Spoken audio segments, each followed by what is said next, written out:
مفتی صاحب کے چینل کو سبسکرائب کیجئے، لائک، کمنٹ اور شیئر کیجئے۔ آج کا مفتی صادق قاسمی۔ بسم اللہ الرحمن الرحیم۔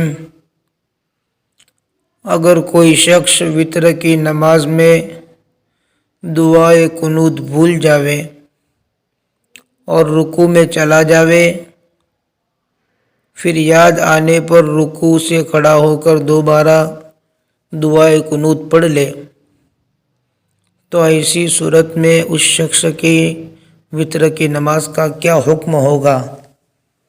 سوال کر رہے ہیں مولانا محمد صاحب پالمپور سے۔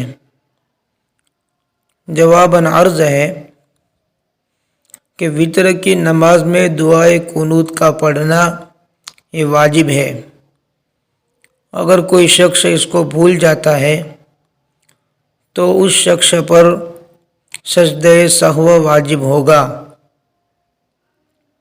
اسی طرح اگر کسی نے دعائے قنوت بھولے سے نہیں پڑھی، پھر رکوع میں چلا گیا، تب اس کو دوبارہ رکوع سے کھڑا ہو کر دعائے قنوت پڑھنے کی اجازت نہیں ہے۔ اس کو ایسا نہیں کرنا چاہیے، بلکہ آخر میں سجدہ سہو کر لینا چاہیے، اس کی نماز درست ہو جائے گی۔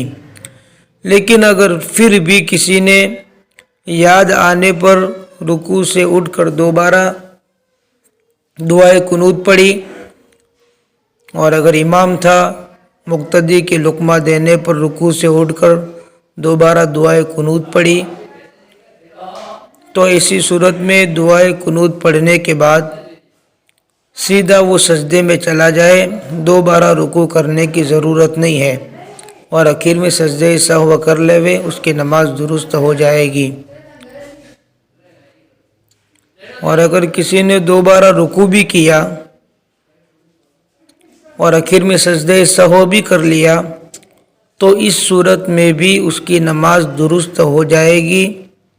دوبارہ رکوع کرنے کی وجہ سے اس کی نماز میں کوئی فساد نہیں آئے گا، کیونکہ رکن کا مقرر کرنا یہ واجبات کو چھوڑنے میں سے ہے، یعنی رکن مقرر ہو جائے تو اس کی وجہ سے سجدہ سہو واجب ہوتا ہے۔